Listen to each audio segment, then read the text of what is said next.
The arena floor gleamed under Tri-Sun's light, polished stone that had witnessed 3 centuries of combat trials. I pressed my ventral plates against the observation rail, my optical stalks extended to their limit. Down below, the candidates assembled for the Galactic Academy entrance examination, and among them stood something that made my chromatophores pulse with confusion. A human. Female, if my xenobiology studies served me correctly. Small, even by their species standards. Maybe 5 feet tall, with dark hair pulled back in what humans called a ponytail.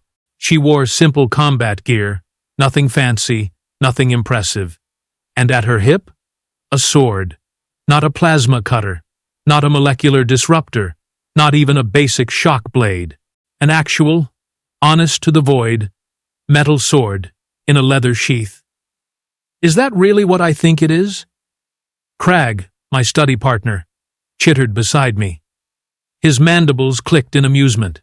He was Vorthian, built like a tank with scales, standing 7 feet of pure military lineage. Did someone forget to tell the primitive that we evolved past sharp sticks? Laughter rippled through the observation deck. 70 species represented here, and every single one of them had moved beyond such ancient weapons millennia ago. Except, apparently, humanity. The girl, I noticed her nameplate read Mira Castellan, seemed completely unbothered by the attention. She stood with her weight slightly forward, hand resting on the sword's pommel with casual familiarity. Her expression remained neutral, but something about her eyes suggested she heard every mocking comment perfectly well. Attention, candidates! The examination overseer, a chix with authority dripping from every syllable, floated to the center platform. His energy field pulsed official blue. Welcome to the Galactic Academy Combat Assessment. Here, we measure not just your strength, but your adaptability, intelligence, and tactical thinking. The rules are simple. Survive. Advance. Prove yourself worthy. Simple. Sure. If you ignored the fact that these trials had a 40% serious injury rate and had permanently ended more than one promising military career. First trial begins in 3 minutes. Candidates, proceed to your designated zones. Mira moved toward Zone 12, and I couldn't help but track her movement. She walked differently than the others. While most candidates either swaggered with overconfidence or trembled with anxiety, she just walked. Purposeful, measured, like someone taking a stroll through a garden rather than heading into a combat assessment that would determine her entire future. 20 credits, says the human doesn't make it past the first round. Someone behind me wagered. Too easy, another voice responded. I give her 30 seconds before something breaks her. I should have felt sorry for her. Instead, curiosity gnawed at my thought centers. Why bring such an outdated weapon? Surely humans had access to modern technology. They'd been part of the galactic community for 3 decades now, long enough to know better. Unless the arena floor suddenly split open, and obstacles began rising from beneath. Walls, platforms, gravity wells, energy barriers. The terrain shifted into a complex maze designed to test spatial awareness and tactical positioning. From hidden ports, training drones emerged, non-lethal but programmed to eliminate candidates who showed insufficient combat capability. Zone 12 materialized around Mira, and 3 other candidates joined her. A Zenthar heavy trooper, all armor and confidence. A Flisk scout, speed and precision incarnate. And a Dravian strategist, whose species literally possessed minor precognitive abilities. Against that competition, with that primitive weapon, Mira should have been eliminated before the timer even started. Begin! The Zenthar moved first, activating his shield gauntlets and charging toward the central objective, a beacon that candidates needed to capture and hold. Standard. Aggressive tactics. The Flisk darted up a vertical wall, moving to high ground. Also standard. The Dravian calculated angles, already predicting opponent movements. Mira? She drew her sword. The weapon emerged from its sheath with a sound that shouldn't have carried across the arena, but somehow did. A whisper of metal on leather that made my auditory sensors twitch. The blade caught the light, and I realized it wasn't just any sword. The metal held patterns, folded steel, rippling like frozen water. Human craftsmanship from Earth's feudal era, if my xenohistory classes taught me anything. "Oh, this is sad," Crag muttered. "Someone should tell her that pretty metalwork doesn't stop plasma bolts." Except the drones in Zone 12 weren't using plasma bolts. The Academy wasn't trying to kill anyone, just test them. These drones deployed stun nets, sonic disruptors, and adhesive foam, weapons designed to incapacitate without permanent damage. The first drone targeted Mira, launching an adhesive foam burst that should have locked her in place for easy elimination. She moved like water, stepping aside so smoothly that the foam missed by inches. The sword flicked out, impossibly fast, and the drone split in two pieces that clattered to the ground with sparking finality. "Wait, did she just—" Crag's voice climbed an octave. "Did that metal stick just cut through reinforced durasteel casing?" "Apparently, yes." Two more drones converged on her position. Mira's blade traced patterns in the air, movements so practiced they looked almost bored. One drone lost its propulsion unit and crashed. The other discovered its targeting sensors no longer functioned after her sword tip kissed its sensor array with surgical precision. The Zenthar noticed her then, probably seeing an easy elimination. He charged, shield gauntlets forward, confident in his 300-pound advantage. Mira didn't retreat. She stepped inside his guard, so close that his shields couldn't angle properly to block her, and the sword's pommel struck his helmet seal with exact force. His armor's safety systems triggered, registering a critical hit, and he was out, eliminated by a pommel strike. The laugher on the observation deck died. "Lucky hit?" someone offered weakly. The Flisk scout dropped from above, razor claws extended, an attack pattern that had won her species 17 consecutive Academy tournaments. Mira twisted, sword horizontal, and somehow caught all 4 claw strikes on her blade's flat edge. The sound rang like a bell. Then she rotated her wrists in a motion that looked simple but definitely wasn't, and the Flisk found herself disarmed and stumbling backward with Mira's sword point resting gently against her throat. Yield or continue? The Flisk's eyes calculated odds, found nothing favorable, and her elimination light flashed red. The Dravian, to his credit, didn't engage directly. His species hadn't survived 3 extinction events by being stupid. He focused on the objective, trying to capture the beacon while Mira dealt with threats. Smart move. Would have worked against most opponents. Mira sheathed her sword in one smooth motion and walked toward the beacon. Just walked. Not running, not rushing, completely calm. The Dravian activated a barrier trap, energy crackling in a net pattern that would stun anything that crossed it. She stepped through like it wasn't there. "No! Wait!" I replayed the footage on my personal display. She had stepped through, but her timing was impossibly precise, moving between the energy pulses in gaps that existed for maybe 1/10 of a second. Gaps that shouldn't have been visible to human perception speeds, unless she wasn't relying on seeing them, unless she was feeling the rhythm, the pattern, the pulse of energy through some sense that had nothing to do with technology. The Dravian tried one last tactic, deploying a sonic disruptor that would disorient even the most experienced warriors. Mira's hand moved to her sword again, drawing it maybe an inch from the sheath. The sonic waves hit the blade and scattered, breaking harmlessly around her like water around a rock. She touched the beacon. Zone 12. Flashed completion, green. Trial 1. Finished. With 1 candidate standing and 3 eliminated. By a girl with a metal sword. "Okay." Crag's voice came out strangled. What the actual void was that? Around us, The observation deck erupted in confused chatter. Officials consulted their displays, checking for malfunctions or rule violations. They found nothing. Everything was legal, just impossibly executed.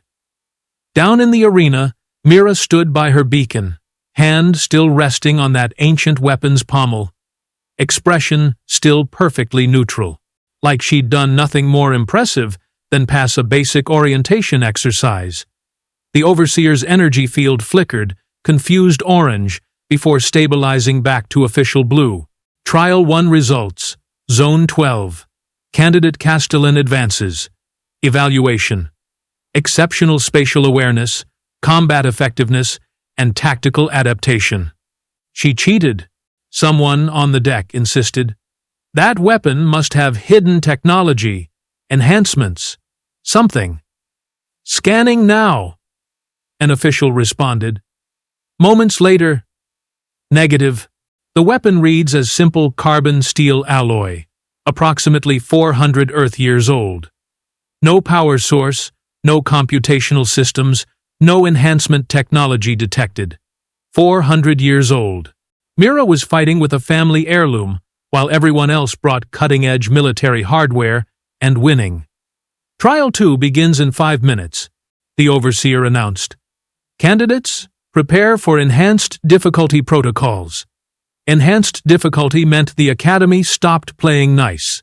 Trial 2 introduced combat against senior students, experienced fighters who knew every trick and tactic these trials could throw. Most candidates faced maybe 1 or 2 seniors. The exceptional ones faced 3. Zone assignments appeared. Mira's display showed 4 senior opponents. That has to be an error, Cragg said. It wasn't. The officials confirmed it with grim satisfaction. Someone, up in administration, apparently wanted to see this human girl fail spectacularly, probably to prove that primitive weapons had no place in modern warfare. The 4 seniors assigned to Zone 12 were not random selections. First, a Korthian Blade Master, species champion level. Second, a Yarvex tactical specialist with 16 successful campaigns. Third, a human male, actually, which surprised me. Fourth, a Threxian berserker, who'd personally ended 12 academy careers through completely legal but absolutely brutal combat. They wanted Mira destroyed. She checked her sword, nodded to herself, and walked into the zone like she was keeping an appointment. This is going to be a massacre, someone whispered. For once, I agreed. The only question was, which side would be doing the massacring? Trial 2. Arena materialized different from the first. Tighter spaces, more vertical elements, worse sightlines, perfect ambush territory for experienced fighters against a lone candidate. The 4 seniors spread out immediately, professional and coordinated. Mira stood in the center, drew her sword fully for the first time, and waited. The Korthian attacked first, his plasma blades humming with lethal intent. Academy rules said seniors couldn't actually kill candidates, but severe injury was considered educational. His strikes came fast, professional, textbook perfect.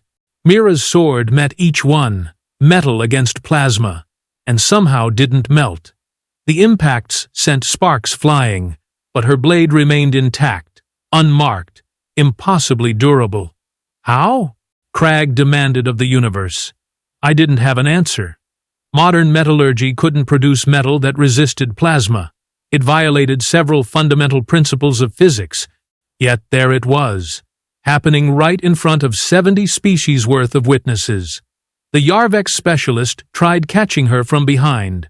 Tactical precision applied to a distracted target. Mira spun, her sword moving in an arc that flowed like poetry, and the specialist's weapon flew from his grip, struck by the flat of her blade with perfect leverage. She continued the motion, pommel strike to his chest plate, and his safety systems flashed elimination. 1 down.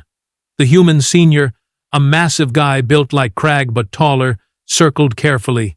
He carried a shock staff, common enough weapon, and his stance suggested extensive training. Mira, he called out, voice carrying warning. That sword, where did you get it? Family inheritance, she responded, the first time I'd heard her speak. Her voice was calm, almost gentle. From my uncle. Do you yield? The question hung in the air, strange and formal, like she was offering him an out before things got serious. He attacked instead, staff crackling with enough voltage to stun a Vorthian. Smart move, use reach advantage, keep the sword at distance. His technique was excellent. I could tell, even from the observation deck. Mira closed the distance anyway. 1 step, 2 steps, inside his reach, before he could reset his stance. The sword moved in a pattern too fast for my optical stalks to track properly. Not wild, not rushed, but flowing like it followed channels carved into reality itself. The staff clattered to the ground in pieces. 4 pieces, cut so cleanly they looked laser-separated. The human senior stared at his destroyed weapon, then at Mira, then at the sword in her hands. He stepped back, raised his hands, and his elimination light triggered voluntarily. 2 down. The Threxian berserker didn't bother with clever tactics.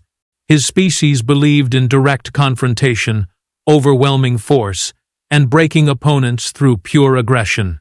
He activated his enhancement implants, illegal in most combat sports, but allowed in academy training, and charged with enough the momentum to crack barriers. Mira planted her back foot, angled her sword, and waited. The collision should have broken her. The berserker outweighed her by at least 400 pounds of enhanced muscle and reinforced skeleton. When they met, the sound echoed through the arena like thunder. Mira slid backward, maybe 6 inches. Her sword caught the berserker's armor plating, not cutting through, just catching, and redirected his momentum past her. He stumbled, surprised by physics that shouldn't have worked that way, and she was already moving. Her blade traced a line across his back armor, not hard enough to injure, just enough to trigger his safety systems. 3 down. The Korthian blade master stood alone, both plasma blades active and stance perfect. He'd watched his 3 companions fall in less than 2 minutes. To his credit, he didn't look afraid, just intensely focused. That's no ordinary sword, he stated. No, Mira agreed. It's really not. What is it? She smiled, the first expression I'd seen on her face besides neutral calm. The smile was warm, almost affectionate, like she was thinking of someone dear. My uncle called it whisper. He said it's been in our family for 16 generations. Said it remembers every hand that's held it, every battle it's fought. Said I'd understand when I was ready. And are you? The Korthian asked. Ready? I'm here, aren't I? They moved simultaneously. Plasma met steel in a storm of sparks and light. The Korthian was good, probably the best blade fighter I'd ever seen in person. His attacks came from impossible angles with perfect timing. Any normal opponent would have been overwhelmed in seconds. Mira matched him. More than matched, she flowed between his strikes like wind through branches. Her sword seemed to know where his blades would be before they arrived, positioning defensively without apparent thought. And slowly, gradually, she started pressing forward. The Korthian's blades moved faster, desperate now. He was losing, and couldn't understand why. His technique was perfect. His equipment was superior. He had every advantage except one. He wasn't fighting the sword. He was fighting 16 generations of masters who'd poured their knowledge into steel, and the girl who'd inherited their legacy. Mira's blade slipped through his guard like it was invited, touched his chest plate with enough force to trigger safety systems, but not enough to injure. 4 down. Trial 2. Complete. Zone 12. Flashed completion green. In the sudden silence, Mira sheathed her sword with that same whisper sound and bowed slightly to her defeated opponents. Not mockingly, but with genuine respect. The observation deck exploded into chaos. Officials argued, students shouted, betting pools collapsed. Somewhere, An administrator was probably having a breakdown.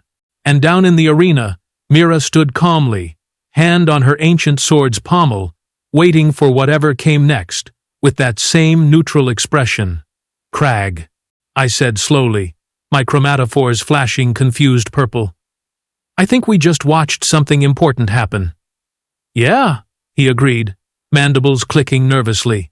"I think we just learned why humans are dangerous. Because they're good fighters?" "No." He pointed at Mira with one massive claw. "Because they remember. They remember with a massive claw. That sword is 400 years old, and she fights like all 16 previous owners are standing right there with her. Most species would have thrown that away, upgraded, moved on. Humans?" He made a sound somewhere between respect and unease. "Humans keep their ancestors alive in steel and memory. That's not just dangerous. That's terrifying." Down below, the Overseer's energy field flickered through several colors before settling on uncertain yellow. "Trial 3 will commence after equipment inspection. All candidates, report for weapon verification." They wanted to prove that Sword had hidden technology, that Mira was somehow cheating. They were going to disassemble it, scan it, analyze every molecule. Good luck with that, I thought. Something told me that Sword's secrets weren't the kind that showed up on scanners. Mira walked toward the inspection station, still calm, still unbothered. She passed a group of senior students who'd gathered to watch her trial results. One of them, a decorated Vorthian warrior, stepped forward and offered a formal salute of respect. She returned it with a small nod and kept walking. "You know what the scariest part is?" Crag asked. "What? She hasn't even tried yet. Those trials? Watch her face in the recordings. She never looked stressed, never looked concerned. That wasn't her fighting at her limit. That was her being polite." I reviewed my footage and realized he was right. Mira had fought 4 senior students, eliminated them all, and looked like she'd been practicing basic forms rather than fighting for her academy admission. What would it look like when she actually tried? I was absolutely certain we were going to find out in Trial 3. And I was equally certain that when we did, the entire Galactic Academy's understanding of human capabilities was going to require serious revision. The inspection station's lights flickered on. Technicians with scanning equipment surrounded Mira and her sword, eager to prove their theories about hidden technology. That 400-year-old blade of folded steel, forged by hands long dead, and carried by warriors whose names were probably forgotten by everyone except one small human family, rested on the examination table. I pressed closer to the observation rail, unwilling to miss what came next, because somehow I knew the real show was just beginning. The inspection chamber hummed with enough scanning equipment to detect a single atom out of place. Chief Technician Vrel, a Mantori with 6 degrees in xenoweaponry analysis, approached Mira's sword like it might explode at any moment. His sensor stalks quivered with anticipation. "Candidate, Castellan," he announced formally, adjusting his optical enhancers. "Your weapon has demonstrated capabilities inconsistent with primitive metallurgy. We will now conduct a full molecular analysis to identify any concealed technology or rule violations." Mira sat on a nearby bench, completely relaxed, drinking water from a standard-issue container. "Go ahead," Uncle Thomas said. "People would be curious." Uncle Thomas. The name dropped so casually, like he was just some relative, and not the person who'd given her a sword that could cut through durasteel and deflect plasma. Vrel activated the primary scanner. Readings flooded holographic displays around the chamber. Officials crowded closer, eager for proof of cheating. The technician's sensor stalks drooped as he read the results. "This is impossible," he muttered. "What is it?" demanded Administrator Quelks, a bureaucrat who'd been loudly insisting Mira be disqualified for the last 20 minutes. "The sword is exactly what it appears to be. Carbon steel, folded approximately 2,000 times during forging. Age verified at 412 Earth years, give or take a decade. No power source, no circuitry, no computational systems, no enhancement technology of any kind. Then, how does it cut durasteel? Quelix's faceplates flushed, frustrated orange. Vrel manipulated the displays, bringing up molecular imaging. The folding pattern is extraordinary. Each layer bonds to the next with near-perfect atomic alignment. The edge maintains a consistent angle at the microscopic level that modern fabrication techniques struggle to replicate. But these properties alone shouldn't allow it to perform as observed. "May I?" A new voice interrupted. An elderly Corthian stepped forward, scales marked with scholar insignias rather than military honors. Professor Dent, if I remembered correctly, head of historical combat studies. Vrel nodded, stepping aside respectfully. The professor approached the sword slowly, reverently. He didn't touch it. Just observed from multiple angles, occasionally consulting a handheld database. After several minutes, he made a sound that might have been laughter or grief. "This is a masterwork," he stated quietly. Specifically, this is what Earth humans called a katana from their feudal period, created by a master swordsmith using techniques that took decades to perfect. The steel was folded not just for strength, but to distribute carbon content in patterns that created a blade both flexible and incredibly hard. The forging process involved not just heat and hammering, but ritual, meditation, and intention.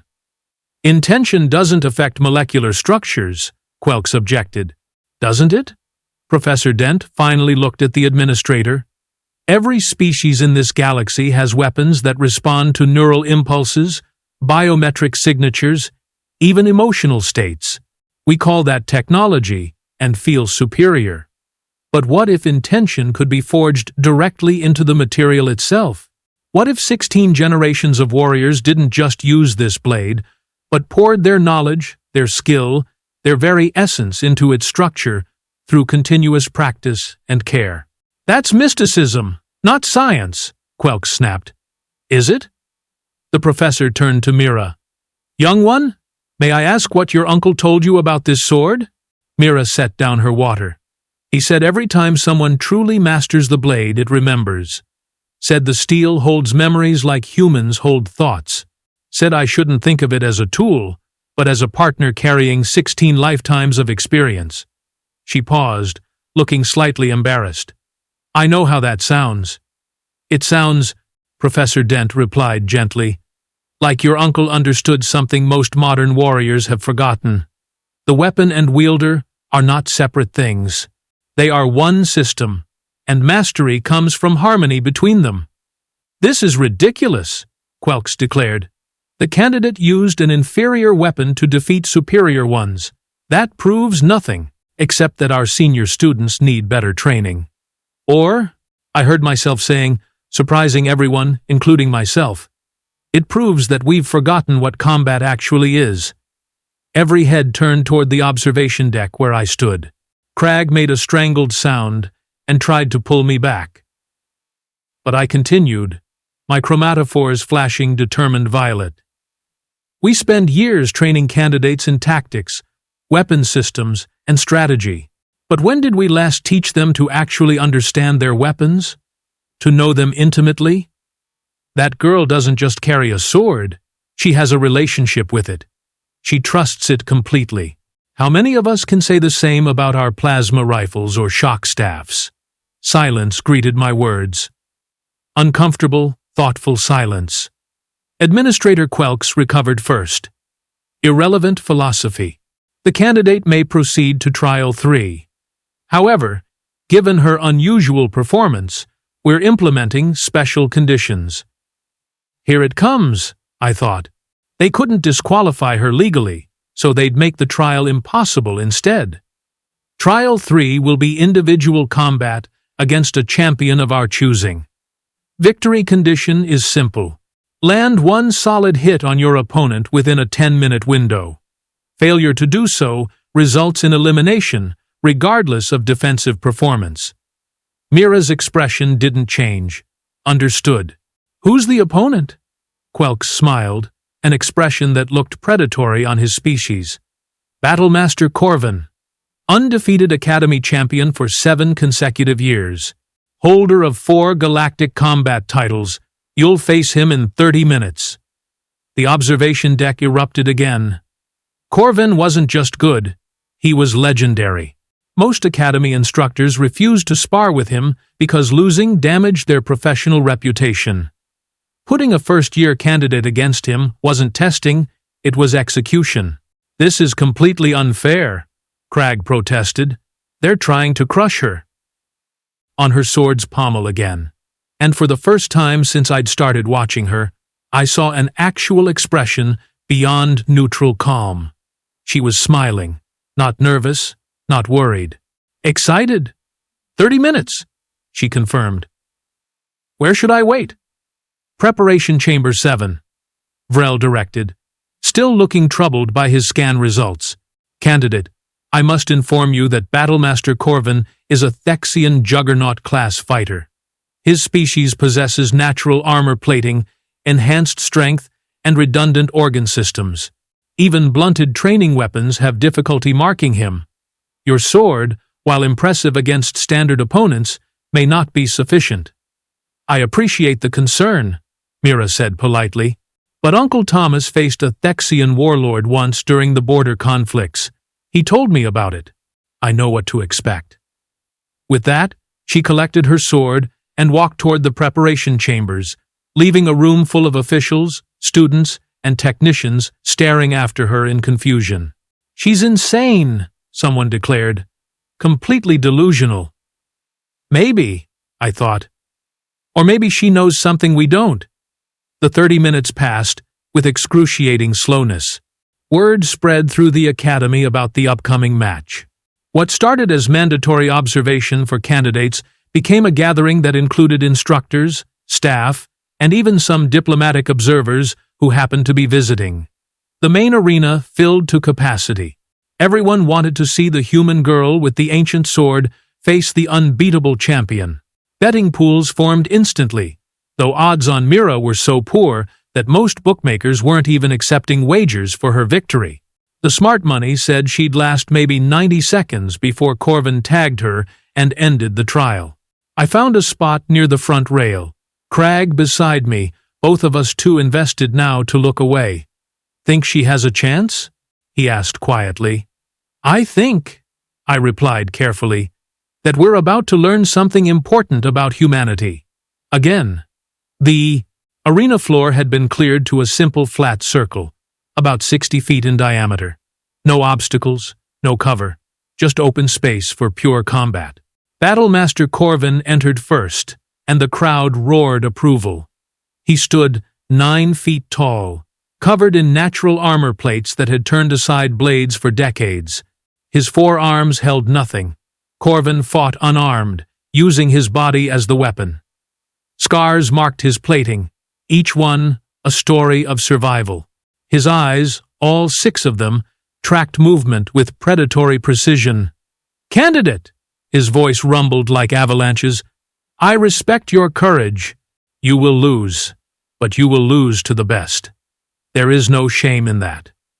Thank you, Mira responded, entering from the opposite side. She'd tied her hair back tighter and removed any equipment except the sword and its sheath. I'll try to make it interesting for you. Corvin's laugh boomed through the arena. Not mocking, genuinely amused. I believe you might actually do that. Ready? Ready. The Overseer's energy field pulsed. Rules are simple. First, solid hit wins. Timer set for 10 minutes. Lethal force is forbidden, but full contact combat is authorized. Medical teams are standing by. Combatants, acknowledge. Acknowledged. Corvin rumbled. Acknowledged. Mira confirmed. Begin. Corvin didn't charge immediately. He was too experienced for that. Too smart. Instead, he circled left, testing Mira's positioning, looking for weaknesses in her stance. She rotated with him, maintaining distance, hand still resting on that sword pommel. They circled for 15 seconds, 20, 30. The crowd grew restless. People wanted action, violence, spectacle. What they got was education and patience. Corvin feinted suddenly, a quick jab with his upper right arm. Mira didn't bite, didn't react beyond a slight weight shift. He feinted again. Different angle. Same result. He was reading her defensive patterns, cataloging responses, building a tactical profile. Smart fighting, professional fighting. Then, he actually attacked. All four arms moved in a coordinated strike pattern designed to overwhelm defensive capabilities through sheer volume. Upper arms went high, lower arms swept horizontal, and his body followed through with momentum that could crack stone. Mira drew her sword and dropped under his assault in one fluid motion, blade horizontal above her in a guard position I didn't recognize. Corvin's arms passed through empty air while she slid beneath his center mass and came up behind him. Her sword touched his back armor, a gentle tap that triggered the impact sensors built into the arena floor. Point to Mira. The crowd went silent. Corvin turned slowly, all 6 eyes wide with surprise. That was extremely good. Shall we continue? Please, Mira replied, resetting her stance. This time, Corvin didn't test or circle. He came at her with everything. Combat techniques honed through decades of experience deployed with overwhelming force. His attacks came from angles that shouldn't have been possible with only 4 arms, using his body's rotation and momentum to create additional vectors. Mira moved like smoke, like shadow, like something not entirely solid. Her sword deflected strikes at angles that redirected Corvin's force past her instead of through her. When he committed too heavily to an attack, she was already gone, repositioning to his blind spots. They danced like that for 2 minutes, Corvin attacking with increasing ferocity, Mira defending with impossible grace. Every time he thought he had her cornered, she slipped away. Every time he created what should have been an unavoidable combination, her sword found the single angle that broke the sequence. She's reading him. Professor Dent's voice came from nearby. The old scholar had moved closer to watch. Not reacting to what he does, but predicting what he'll do. See how she positions before he commits? She's forcing him to attack where she wants. How? Cragg demanded. Corvin's patterns are supposedly unpredictable. Nothing is unpredictable to someone who truly understands combat flow. That girl isn't thinking about individual moves. She's feeling the entire fight as one continuous motion. And her sword? He paused. Sensors, stalks quivering with excitement.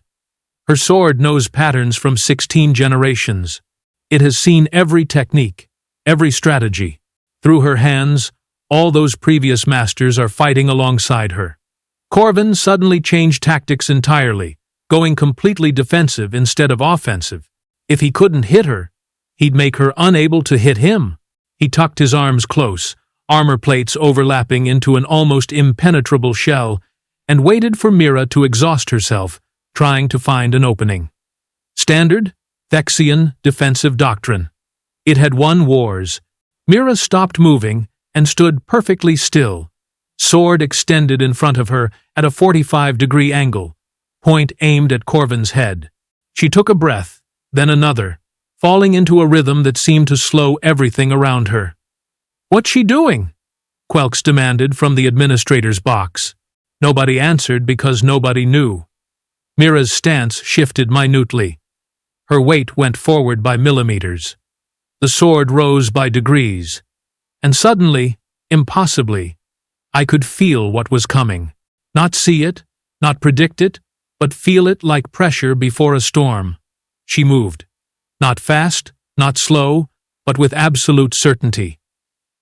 The sword cut through space itself, finding an angle that shouldn't have existed between Corvin's overlapping armor plates. Not hard, not violent, just precise. The blade touched his chest plate beneath his primary arms, a spot protected by 7 layers of natural armor and completely inaccessible to any normal attack angle. The impact sensor screamed. "Point to Mira." Corvin's armor plate separated, and he stared down at where her sword rested against his chest. "That's impossible," There's no angle to reach that spot. I've fought for 40 years, and nobody has ever found that gap. Uncle Thomas said, "There's always an angle." Mira replied softly, withdrawing her blade. He said the real secret isn't finding it with your eyes, but feeling it with your spirit. He said the sword knows where to go if you trust it completely. The battlemaster looked at her for a long moment, all 6 eyes studying her face. Then, slowly, he bowed. A full formal bow of respect, the kind Thexians only gave to equals or superiors. "I have been defeated," he announced clearly. "Candidate Castellan has demonstrated superior combat ability. The trial is concluded." The arena remained silent for 3 heartbeats. Then someone started clapping. Then someone else. Mira sheathed her sword with that characteristic whisper and bowed back to Corvin, showing the same respect she'd given every opponent. Her face remained calm, but I caught a glimpse of something in her eyes. Relief, maybe. Or satisfaction, at honoring her uncle's teaching. Administrator Quelks looked like he'd swallowed something toxic. "This is highly irregular. The candidate has technically passed all 3 trials. But such unprecedented performance requires additional review before official acceptance can be granted." "No." Professor Dent's voice cut through the announcement with unexpected authority. "That candidate has exceeded every standard we've set. She defeated multiple trained opponents with a weapon 4 centuries old. She faced our greatest champion and won through skill, discipline, and understanding of combat that most of our instructors lack. If we deny her admission now, we prove only that we fear excellence that doesn't conform to our expectations." The professor is correct. Corvin's rumble carried weight that even administrators couldn't ignore. "I have fought warriors from 70 species. I have trained champions and defeated masters. That human child just taught me something new about combat after 40 years of study. She belongs here. And we," he swept one massive arm across the gathered crowd, "need to learn what she knows." Quelks opened his mouth, closed it, tried again. "The admission committee will convene and render a decision within standard processing time." "Oh, give it up already!" This voice came from the arena entrance, accompanied by heavy footsteps. A human male entered, older, maybe 60 Earth years, with gray hair and scars marking his face and hands. He wore civilian clothes, but moved with unmistakable military bearing. Uncle Thomas, I realized immediately. Had to be. He walked straight to Mira, ignoring every official and authority figure present, and pulled her into a hug that she returned with obvious affection. "Heard you were causing trouble. Figured I'd stop by to see what the fuss was about." "Uncle Thomas!" Mira's calm facade cracked, revealing genuine joy. "What are you doing here?" "Had business nearby. Total coincidence. I ended up at your academy trials." His grin suggested it was anything but coincidence. He turned to face the administrators. Thomas Castellan, formerly Commander Castellan of Earth Defense Forces, retired. "That's my niece you've been testing. And that," he pointed at the sword on her hip, "is family property passed down through 16 generations of warriors who served humanity in every conflict since its forging." "Commander Castellan." Professor Dent approached with obvious respect. "Your reputation precedes you. I've studied accounts of the border conflicts. Your tactics against the Thexian warlords are still taught in advanced strategy courses." "Ancient history." Thomas waved off the compliment. "But since we're all here, maybe someone wants to explain why my niece, who passed your trials legitimately, is facing additional review instead of receiving her admission credentials?" Quelix's faceplates cycled through several colors before settling on defeated gray. "There are protocols, procedures that must be followed when candidates demonstrate abilities significantly outside normal parameters." Translation: "You're scared of what she represents." Thomas's voice went hard. "You've built your entire military doctrine around technology, advancement, constant upgrading. Then one girl shows up with a sword older than some of your civilizations and beats your best fighters. That's terrifying to bureaucrats who've invested careers in the myth of inevitable progress. That's not fair, Quelks protested weakly. Fair? Thomas laughed without humor. You put her against 4 senior students in Trial 2. You made her face an undefeated champion in Trial 3, with impossible victory conditions. You did everything possible to make her fail, and she succeeded anyway. Now you want additional review? He stepped closer to the administrator, and despite the size difference, Quelks backed up. Here's what's going to happen. You're going to admit my niece to the Galactic Academy. You're going to treat her with the same respect you show every other qualified candidate. And you're going to think very carefully about why a 400-year-old piece of steel scares you more than all your fancy plasma weapons. Silence filled the arena. Every student, every instructor, every official waited to see how this confrontation would resolve. Professor Dent cleared his throat. Commander Castellan makes valid points. I move to immediately accept candidate Castellan based on her exceptional trial performance. All in favor? Hands, claws, tentacles, and various other appendages rose throughout the observation areas. Even Corvin raised 2 of his massive arms. The vote wasn't even close. Quelks sagged in defeat. Motion carried. Candidate Mira Castellan is hereby officially admitted to the Galactic Academy Combat Studies Division. Orientation begins tomorrow at dawn cycle. Cheers erupted again, louder this time. Mira smiled, really smiled, and hugged her uncle. Once more. Proud of you, kiddo, Thomas said quietly, though the arena's acoustics carried his words to those nearby. You honored the sword, and everyone who carried it before you. That's all anyone can ask. Thank you for teaching me, Mira replied, for trusting me with Whisper. Whisper chose you, not the other way around. I just made the introduction. He pulled back, studying her face. Now comes the hard part. Everyone here just learned that ancient doesn't mean inferior. They're going to want to understand how and why, and what it means for their own weapons and tactics. You ready to be a teacher? I don't know if I can teach what took 16 generations to learn. You don't have to teach everything. Just show them that there's more than one path to mastery. The right student will understand. Thomas glanced around the arena, his gaze settling on me for a moment. I felt like he could see straight through my optical stalks into my thought centers. Some of them are already starting to figure it out. He was right. I could see it in the faces around me. Students looking at their weapons with new eyes, wondering what they'd missed by always seeking the newest upgrade instead of truly understanding what they already carried. Instructors questioning teaching methods that prioritized technology over technique. Even Corvin stood staring at his own hands like they'd suddenly become foreign objects.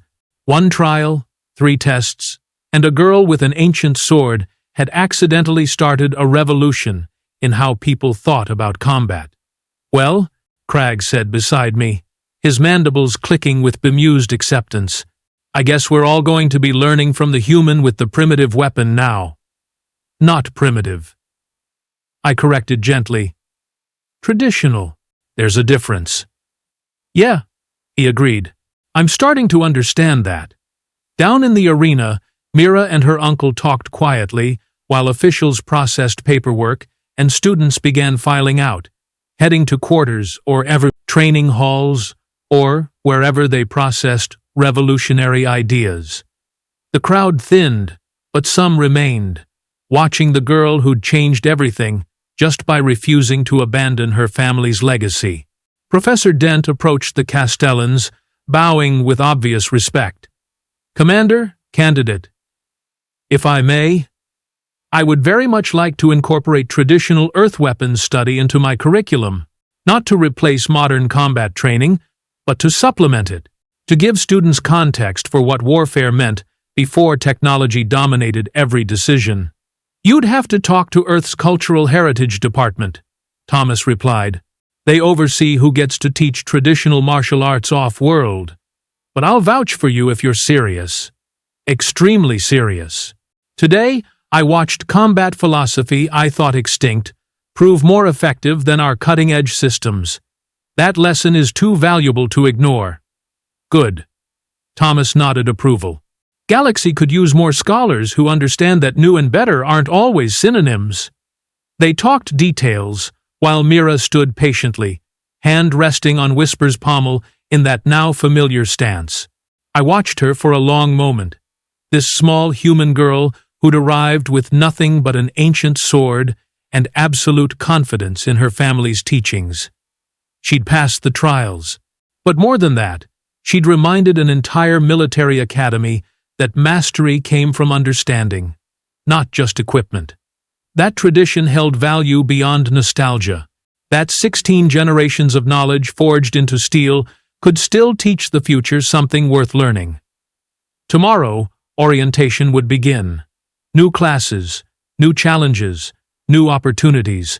Mira would face students and instructors still processing what they'd witnessed today. Some would respect her immediately.